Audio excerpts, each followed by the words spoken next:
لم يكن له كفوا أحد.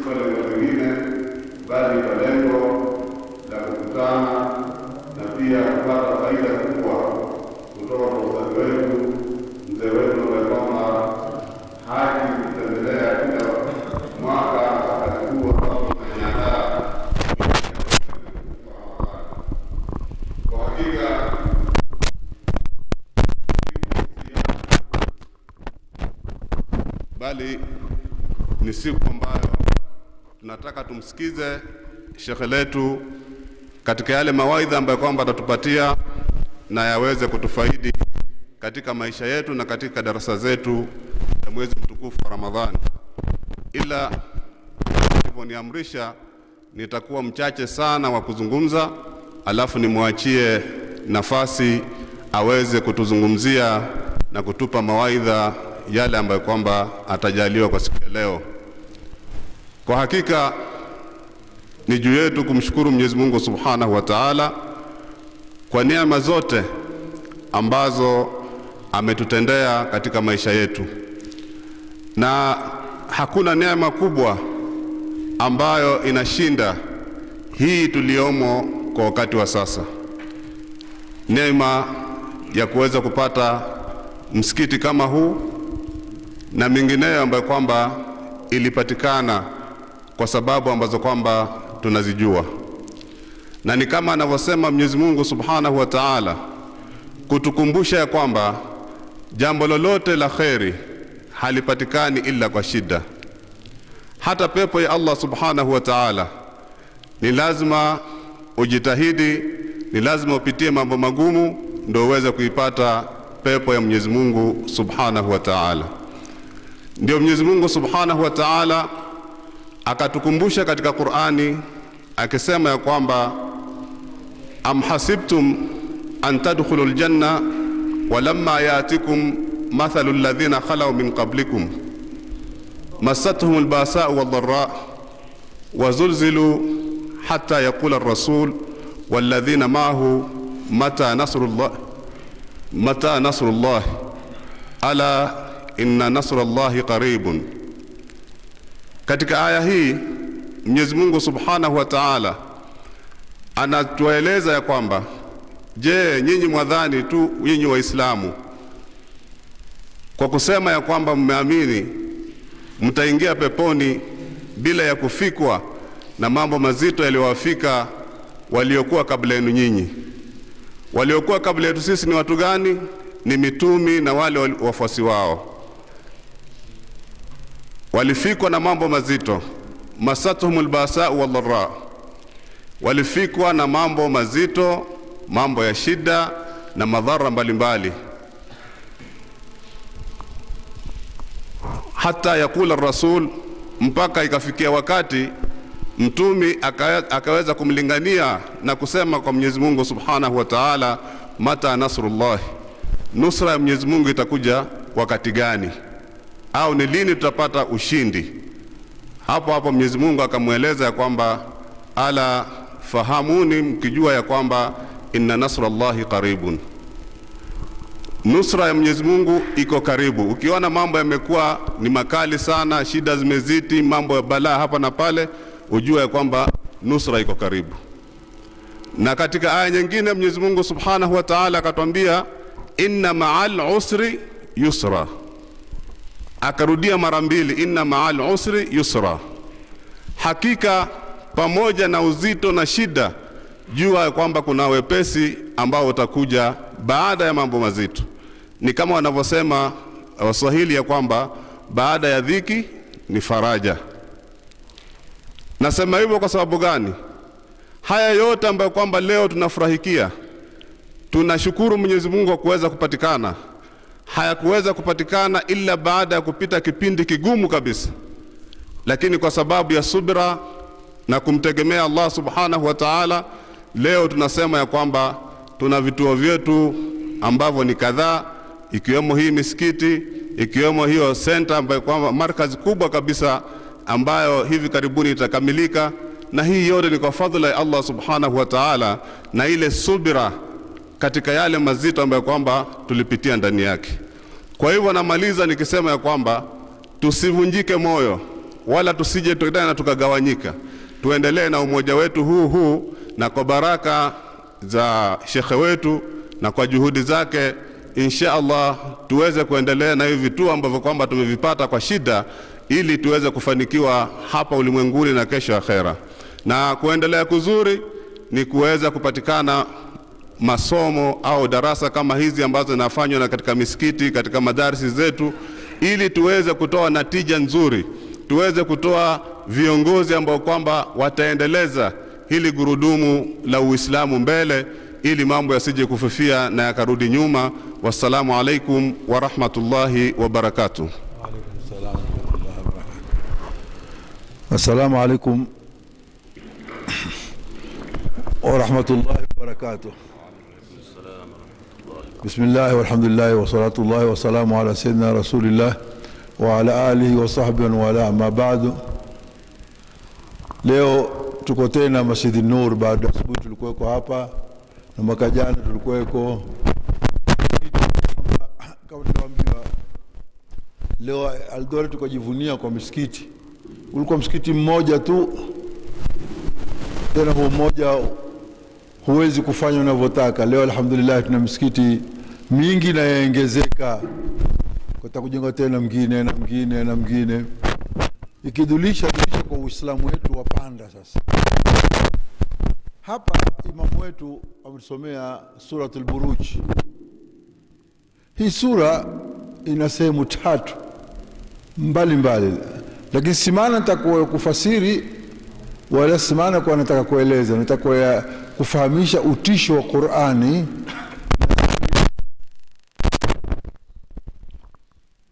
Leo tuongojea mwezi wa Ramadhani, waweza kuja na waweza kutokuja. Ukija kwa njia zake hala sala tutaupokea, ukija kwa njia zao tutaangalia, maana mmoja kuja kwa njia zake au kwa njia zao. Sasa sisi tunangoja mawili haya, na tuengojea Ramadhani kwa sababu Ramadhani ni mwezi mkubwa sana na fadhila zake haina haja kueleza, itakuwa ni maudhui mengine. Tueleze hii sura yetu Samaa Dhatil Buruj. Hii ni sura katika sura zina misisimuo mingi. Kwanza Mwenyezi Mungu kuanza kuapa wa Samaa Dhatil Buruj, imetupa ilmu kubwa sana, ambayo ilmu kama hii imepatikana sasa. Kwa mbingu ina buruji. Buruji ni zile ambazo kwamba zitembeazo jua.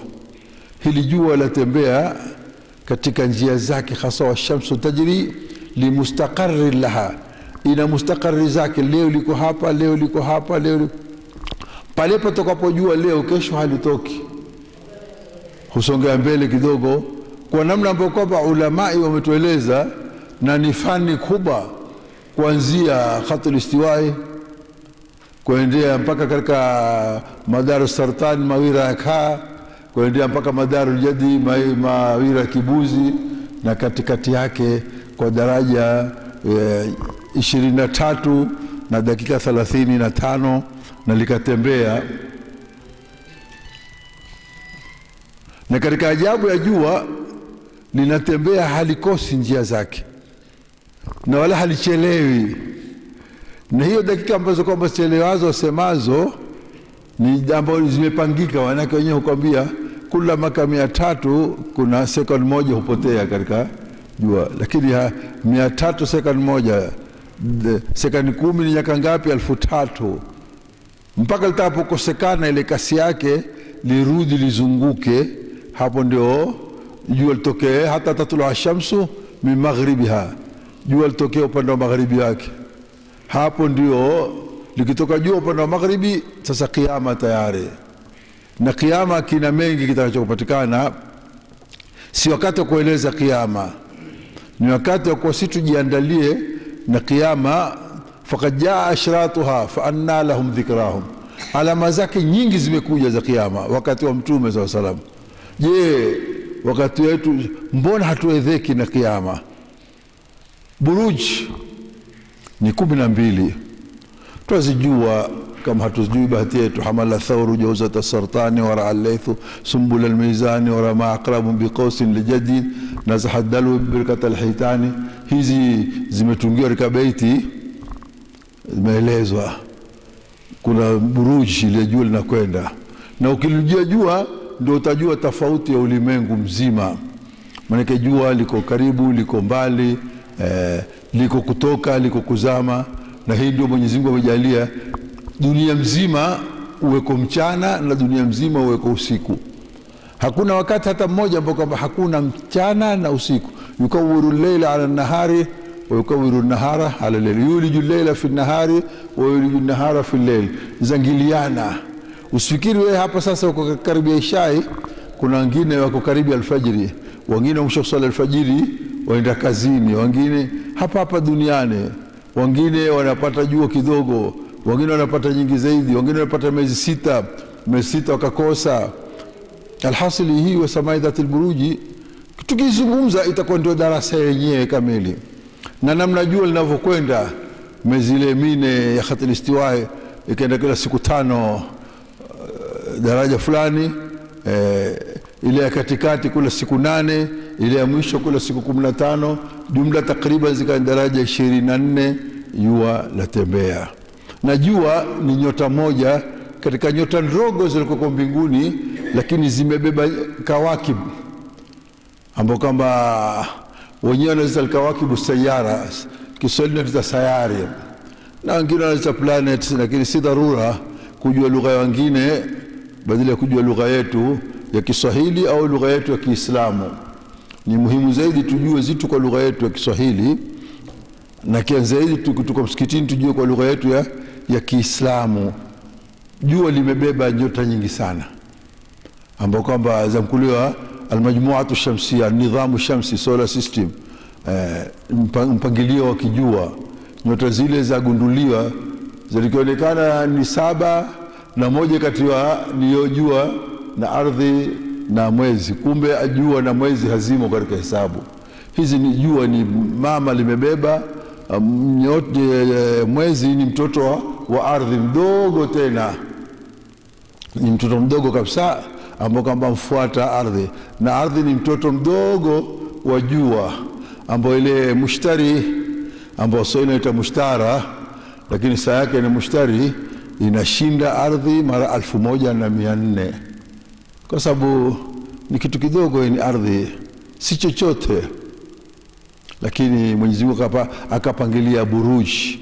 Ile jua likaenda kwa buruji na likatoka na likazama na hali khalifu, na kile kinachopatikana, hata ikipatikana zile kusufi na khusufu, zile eclipse zile zinapatikana kwa hisabu na maendeleo.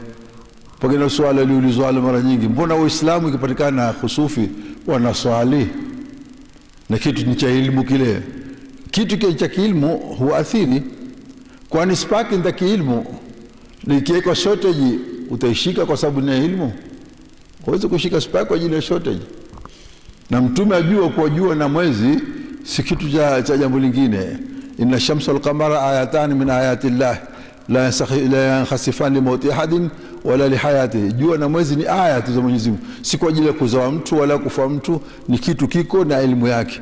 Mbona tuswali? Sababu zile jua zimelekeana pamoja, mwezi na ardhi na jua zimelekeana. Sasa ile jadhibia, ile mvutano huo umekuwa una nguvu zaidi. Tumuomba Mwenyezi Mungu aziendeshe vile vile, kwa sababu ikizidi jadhibia kidogo, ikivutwa ardhi itamalizika, ikivutwa mwezi utamalizika, kwa sababu sisi tufuata ilmu, tunajua itakuja na itaondoka, lakini kuna ile kuzidi na kupungua. Basi hizi zitu za kiilmu, na kuna Uislamu thibitisha ilmu. Haya ndio masala ya kipande cha mwanzo katika hii sura. Siwezi tena kueleza waliomil maud wa shahidi wa mashhud, hapa itakuwa masala marefu. Tutaeleza kwa ufupi. Kutila ashabul ukhdud, Kuna watu wanaitwa katika Qur'ani ashabul ukhdud, watu wa mifumbi, watu wa makorongo, watu. Kwa nini kuitwa ukhdud? Ni visa vingi ambazo vilipatikana, na wengine wanasema vilipatikana Yaman na ndio yenye nguvu, wengine wanasema vilipatikana kwa wafalme wa nyuma. Kuna watu waliamini wakaadhibiwa.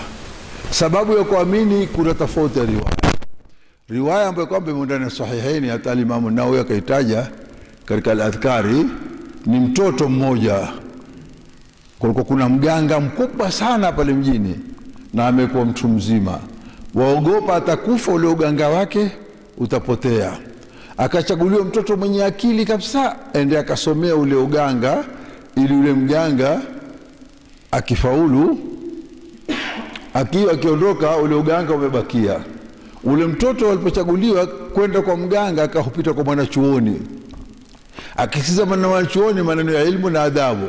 Akisikiza maneno ya mganga ni kudanganyana, na asikaye sasa hupenda zaidi kwenda kwa mwanachuoni, hendi kwa mganga. Ule mganga akashtaki, ule mtoto mlimchagua una akili mzuri sana lakini haji kwetu. Sasa ule mwanachuoni akamwambia, ukiulizwa na mganga mbona umechelewa, sema nimecheleweshwa nyumbani. Ukiulizwa nyumbani mbona umechelewa, sema nimecheleweshwa na mganga. Basi sema hivyo tu.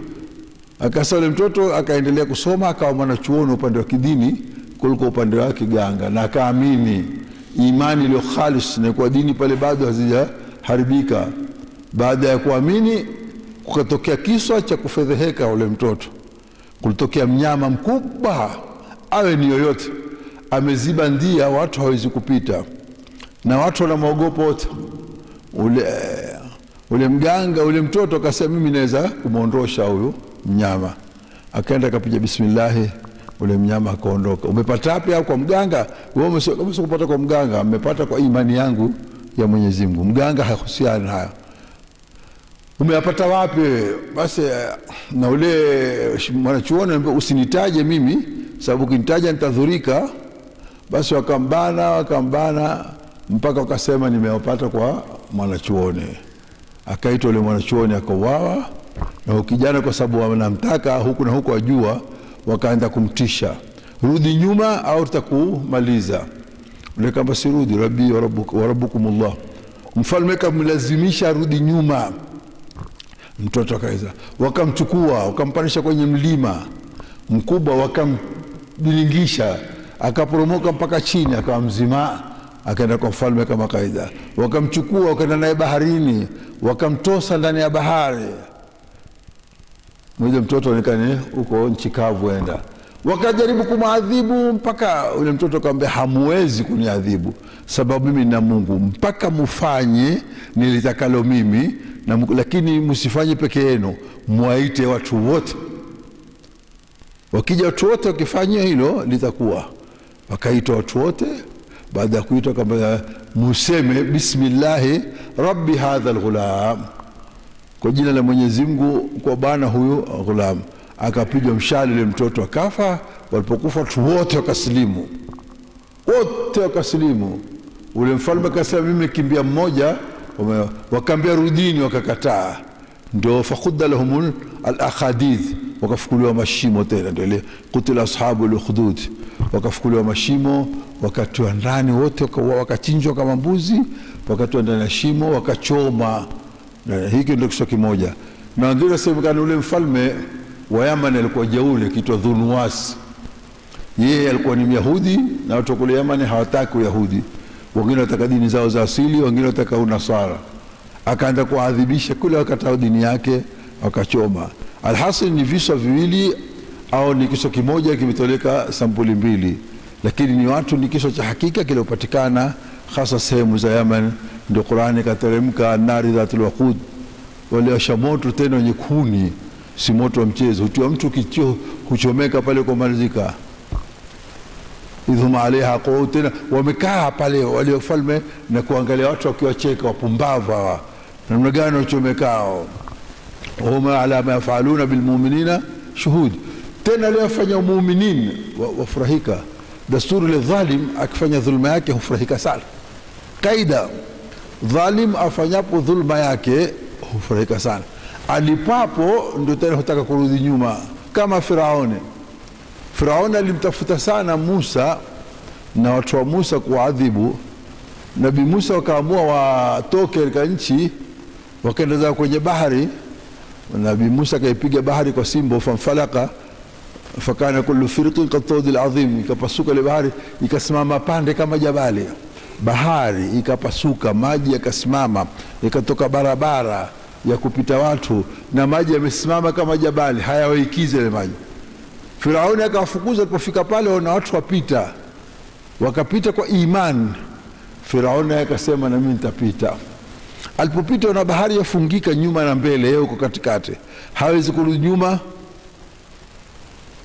hawezi kwenda mbele. Kana mimi sasa nimeamini kwa ule ambaye kwamba amanat bani Israeli muamini. Mwenyezi Mungu kwamba alana, je, sasa siku zote wewe kusema ana rabbukumul a'la kisha muamini nani? Hakuna Mungu mkubwa kama wewe.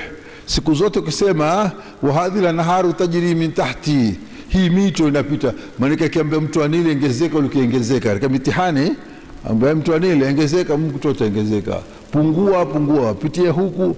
Akasema mimi ndio hadhi la naharu tajri min tahti, hii mito iko chini yangu. Firauni kama ule akakarikishwa.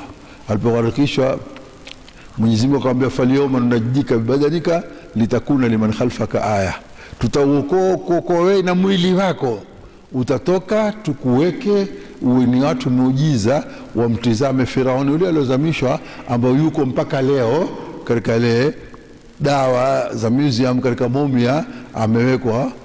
Utamwona ule Firauni amedhibitiwa, mtu hafifu mwembamba, lakini alijiona ni mtu mkubwa sana, akaitakidi kwa ni Mwenyezi Mungu.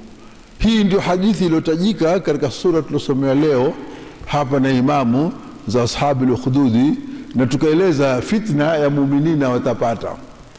Muumini wasitakidi kwa wataamini wasipate mitihani. Bismillahirrahmanirrahim. Alif lam mim.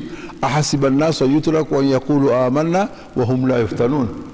Wadhania watu watasema tumeamini wasipate mitihani. Fitna maana fatana kiarabu ni kuchukua dhahabu kaitia katika moto mkali, isafishike, ibadilike mpaka nyekundu.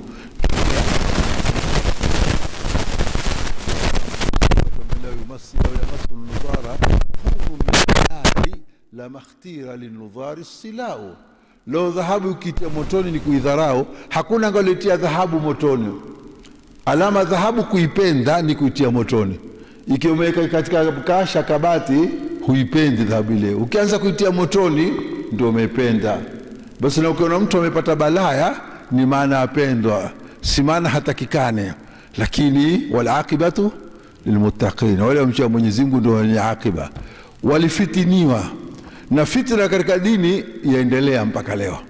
Tangu wakati huo mpaka wakati wa Mtume Muhammad sallallahu alaihi wa sallam, hakuna mtu alipata fitna kubwa za miujiza kama Mtume Muhammad sallallahu alaihi wasallam. Kupingwa na wale ambao kwamba walikuwa ndio wamuunge.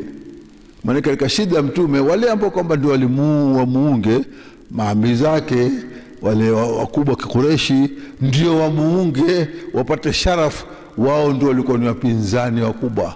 Akaaminiwa na wale watu ambao kwamba wale Makuraishi walikasirika, kwa nini kuaminiwa na watu kama hawa? Kina Bilali, kina Ammari, kina Khababi, kina Makuraishi walikasirika sana. Mpaka ukitaka tukuamini wafukuze hao.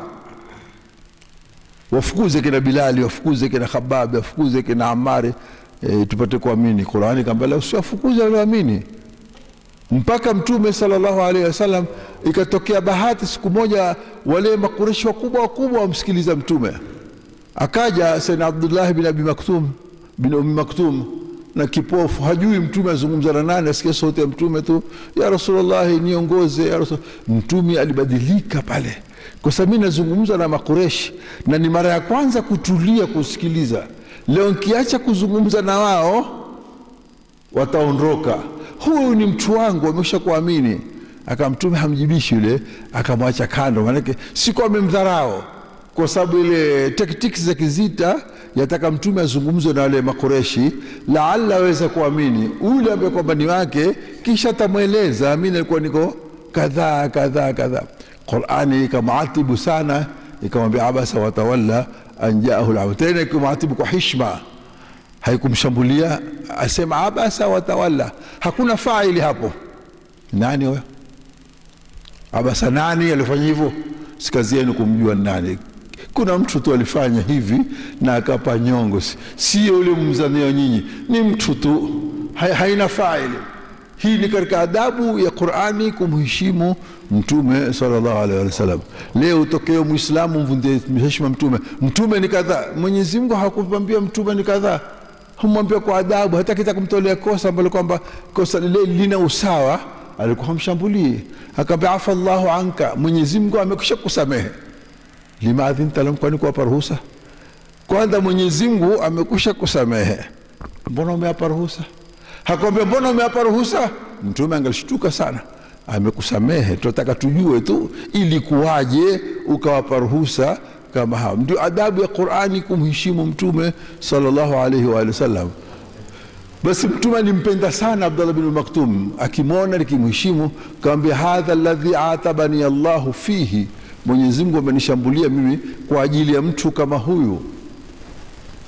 Ni alama kwa Qur'ani si Mtume, maana hangaliibakisha ile sura siku zote akakumbuka ile tarikhi yake, wala hangaliibakisha Tabbat Yada akakumbuka ubaya wa ammi yake, kwa sababu sura zimebakishwa ithbatan kwa hii Qur'ani min indillah, yatoka kwa Mwenyezi Mungu tu, sababu imeeleza hata ile mambo ambayo kwa Mtume ni yake binafsi, na binadamu yale mambo yake binafsi huwa hataki kuelezwa.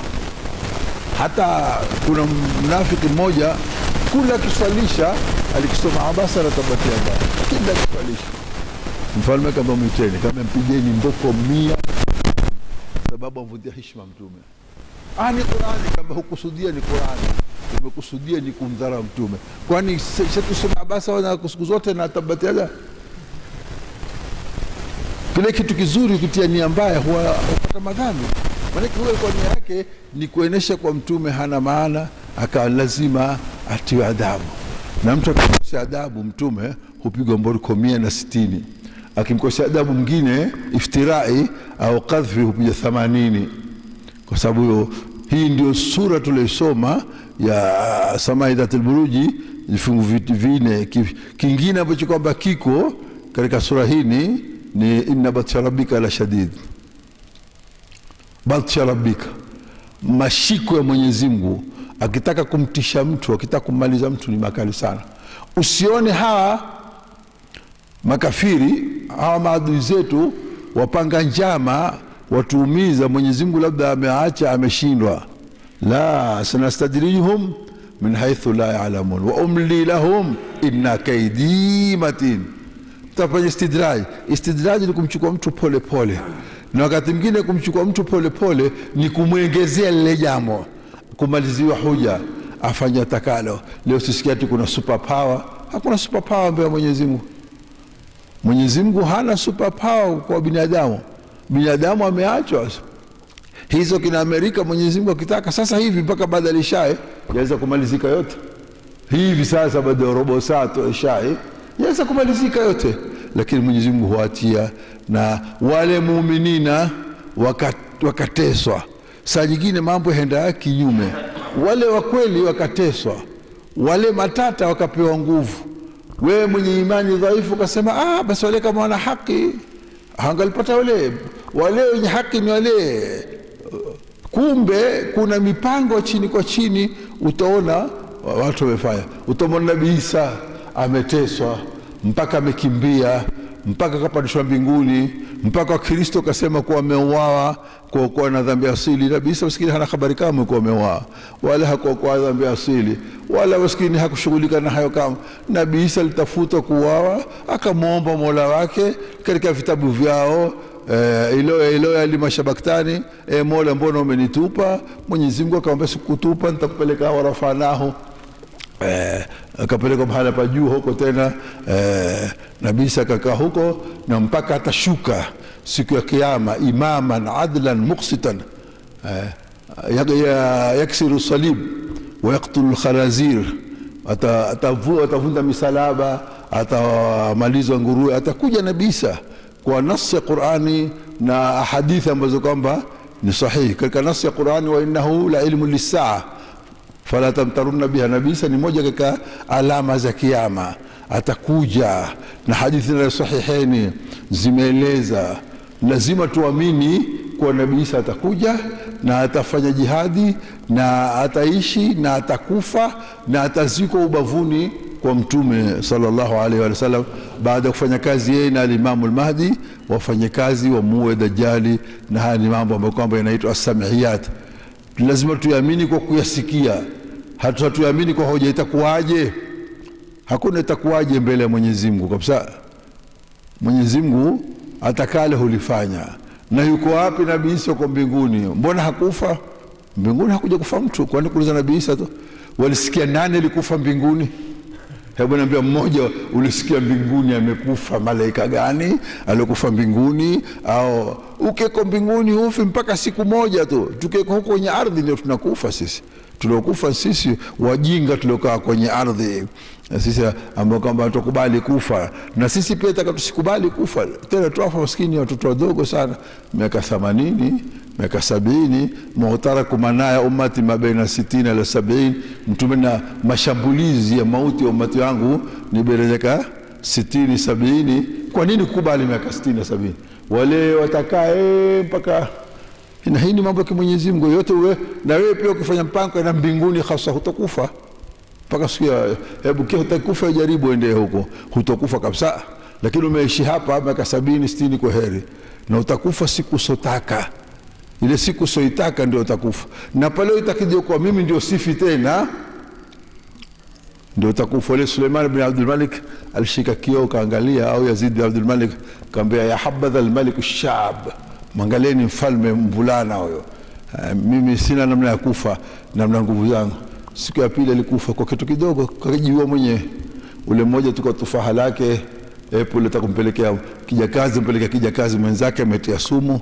Ule mfalme kiliona ile pole kalipenda, nipe mimi, kaambia kupelekea fulani. Utampelekea fulani vipi bila kuletea mimi? Mfalme kalichukua akala, siku ya pili akafa mwenyewe. Mauti zina njia nyingi sana. Nabii Isa atakuja na atahukumu, na sisi hapo ndio kutasimama kiyama.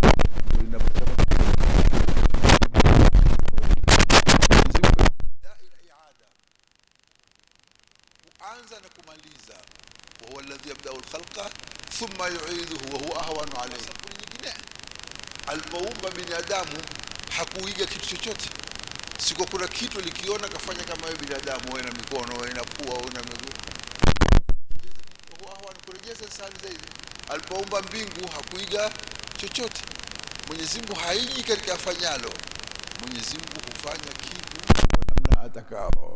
Inma amruhu idha arada shay'an an yaqula lahu kun fayakun. Kuwa huwa. Ndio Imam al-Hafiz kwambia nastafhimul kaf min sirri ittisali binun. Natakuuliza hii kafu mlikutana lini na nuni? Kun kafu na nuni tu. Al-Hafiz atakujua hii kafu iliwezaje kukutana na nuni ikafanya kazi ya Mwenyezi Mungu. Kun bas kafu na nuni. Na lazima kwa ulimi huwa tujapo. Hii ndio sura tuliosomea, suratul Buruji, na mwisho tena akasema bal huwa Qur'anun Majid, ndio kifungu cha 4. Qur'ani ni takatifu. Qur'ani kubwa fi lawhi mahfudh, imehifadhiwa katika lawh. Qur'ani hii ndio ile walosoma masahaba, ndio ile ambayo kwamba katika lawh mahfudh, na imeteremka vipande miaka 23 na haikubadilika. Hata ile ikhtilafu alqiraati haikubadilisha Qur'ani, imebadilisha mapitio ya Qur'an. Lakini Qur'ani ni ile, wala huwezi kuongeza wala huwezi kupunguza, na imehifadhiwa. Na katika kitu ajabu, Qur'ani ndio kitabu pekee yake kilohifadhiwa harfan. Kitabu chochote kikichapishwa mara ya pili utakiona kina tofauti. Hizi kitabu za duniani, nunua chapa ya huku na chapa ya huku, lazima utakuta makosa kama 10. Hizi kitabu za hadithi ambazo kama ni sahihi, kuna hadithi zimeongezwa, kuna hadithi zimepunguzwa. Hizo kuna Sahih al-Bukhari, kuna Sahih Muslim, Musnad Imam Ahmad, kuna hadithi karibia 50 zimo huku hakuna, karibu ya 50. Lakini Qur'ani hakuna aya hata moja ambayo kwamba na yaendelea na kwa lugha ile ile na nagma ile ile, na ndio siri ya kubakisha Qur'ani ya Kiarabu. Inna ja'alnahu Qur'anan Arabiyan, tumejalia ni Qur'ani ya Kiarabu, si ubaguzi. Hakuna lugha iwezayo kuhifadhi Qur'ani isipokuwa Kiarabu. Lugha nyingine ndogo sana, haina maelezo. Wenyewe wamekubali binadamu lugha zao zote hazikukamilika kama Kiarabu. Tumalize maneno yetu. Wafaransa wasema lugha yao ina vocabulary ya 1065. 1065 zaidi ya 1040 ni za kuiba. Wamechukua huu Kifaransa ndio lugha kubwa ya Europe. Kiingereza si lugha, Kiingereza ni lugha ya wale washambuliaji wale karasi na wezi wa baharini. Waingereza walikuwa kazi yao mashifta bwana. Ile lugha yao wameokota huko, mwisho handika usokisoma, ukisoma usikiandika, kile ukiandikacho usikisome vile. Ukisoma utatekwa. Kisha usome kingine. Utaona kumeandikwa LOVE utasema love. Imeandikwa MOVE utasoma move. Yatakosema mave. Ile usema love na ukisema nini? Tofauti yake ni wazungu lugha yao ya kuiba, wao walikiba baharini, wameiba na lugha. Kifaransa ndio kidogo ilikuwa haijambo, imeiba zaidi ya nusu. Kiarabu ni lugha 1086 na zaidi ya 1060 ni kilima cha Kiarabu safi, kina sarfa, kina nahwu. Wazungu wana nahwu hawana kama. Wameliona jina la Kiarabu kitabu cha nahwu cha Mkulu Ajrumi, wakaandika grama.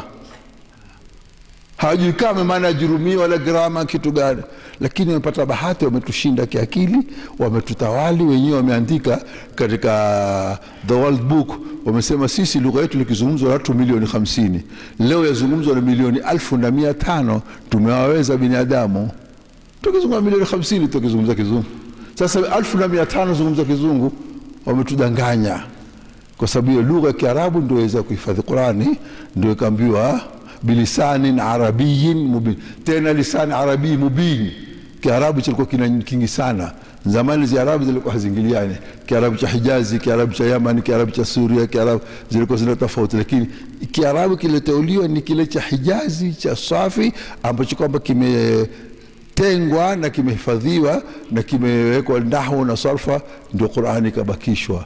Na ina zile Qur'ani na ile kama nena musika, ukisoma ile Qur'ani wenyewe utaona yatembea katika mwili wako. Lugha nyingine haitishi. Wewe nitakupa mfano tu, tusiendelee sana. Kwanza mimi sifai kuzungumza sana, na kisha na wakati pia hatutakuchukua sana. Katika lugha ya Kiarabu Mwenyezi Mungu anaitwa nini? Allah. Namna anavyoitwa Allah anaingia ndani ya moyo. Muite lugha nyingine kwa lugha ile haingii ndani ya moyo. Leo kasema Allah, utajiona yatambaa katika moyo. Hasema Mungu, utamwona atoka hasa. Hasema God, utaona ukuta uvunjika. Lakini Allah utaona ile ladha yake.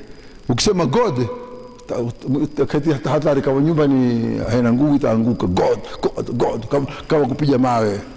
Ukisema lugha nyingine zote hazikubali. Ukisema hata lugha za kikwetu, ukisema waka, ukisema mungai, sijui ukisema nini, haziathiri. Lakini Allah utaona. Basi haya ndio machache tuliweza kutoa zawadi katika mwezi wetu wa Ramadhani, na tunashukuru sana kwa usikilizaji wenu.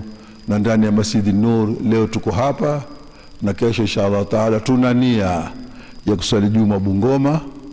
Tuna nia na kwa darasa Mumias baada ya asri, kisha tukapumzike Kakamega. Kesho kutwa tuna darasa Kakamega, tutambaye pole tupite popote apokujaliwa kama Maragoli au ni wapi, kisha baada yake tuende Kisumu. Tukae Kisumu siku moja nayo, kisha tuende pole mpaka Nakuru. Mpaka safari hii sendi safari mrefu, kwa sababu mpaka sasa bado sijaruhusiwa. Hata hii safari daktari anambia usiende, lakini nimeona baraka za Ramadhani nitazikosa. Nikasema ninende kwa baraka ya safari na baraka ya dua za Uislamu, itarudi afya yangu iwe mzuri. Wale wenye safari, watoto wetu wameshakwenda, wamepita jana, waenda Uganda, waenda Kongo, waenda Burundi. Ilikuwa safari zangu, mimi zangu ni hapa Kenya. Nitakuwa mwananchi safari hii, nitakuwa mimi mtu wa Kenya tu mpaka nimalize, tena kwa sehemu ambazo kwamba naweza kwenda. Sehemu mrefu siwezi kwenda, ili tusiwatupe kabisa. Na safari yangu alhamdulillah zaidi ya miaka 50 naja sehemu za huku, zaidi ya miaka tangu kina Ibrahim hawajatia nia kuja kusoma. Ile safari yangu ndio sababisha hawa wasome, kina Ibrahim, kina Abdallah, kwa safari yangu ndio kasababisha. Kisha Mwenyezi Mungu ajalia nije hapa kwa hima ndugu yetu Muhammad Uthman Ali, alhamdulillah, na mpaka leo naendelea. Wala sitaki msaada kwa mtu, wala sikuwa na shida, hata kama ni magonjwa, lakini safari yangu niko tayari ya kwenda popote nitakapokwenda. Nilipanga siku kutafuta msaada, sio wale mashekhe hatusaidieni, tutaka msaada. Sisi sio mashekhe hao, siku tuwezacho tuko tayari hata kusaidia. Kama tutaweza kusaidia, hatukuja ni tamaa, tumekuja faini la makhruj asharan wala bataran wala ria. Hatukutoka ni ashar wala ni batar wala ni ria, lakini alhamdulillah tumeweza zaidi ya miaka 50 kufanya da'wa kama hii, na tumefaulu. Hapa Eldoret tumepata msikiti 6 sasa. Ukenda Mwanza leo tuna markazi ngapi? Ukenda Kakamega tuna misikiti mili tumejenga karibuni. Misikiti haimalizika, usilimu watu zaidi ya 100. Alhamdulillah kumekuwa maendeleo yako. Tumepata watu kusaidia, kina Abubakar, kina Mudrik, na ambao kama nao wamejitolea, na walimu. Alhamdulillah, Mwenyezi Mungu aibariki safari kama hii. Wasi yangu mkubwa ni sio mpeke yangu, na nyinyi mliko hapo mfanye, kina Sheikh Awadhi, kina Abubakar wasema tungoje Ustadh Muhammad, kwani kuningojea mimi? Fanya leo uliweza, na mimi kija nitafanya pale pango. Mambo kungojeana tunangojea lini? Mimi binadamu, leo niko kesho siko. Ni maana nikiondoka mimi mambo yataondoka. Man kana abudu Muhammadan fa inna Muhammadan qad mata, wa man kana abudu Allah fa inna Allah hayy la yamut. Jamal tupigwa rasasi kosa, mtu wa kisiasa hakushutuka, alisimama kwa jukwaa kwamba idha mata Jamal fa kullukum Jamal. Akifa Jamal na nyote kwa ni Jamal, basi na nyote kwa ni mimi, basi kutoka tofauti gani? Mimi radhi nyote moyo mimi, hata mimi nipumzike. Wassalamu alaykum wa rahmatullahi wa barakatuh.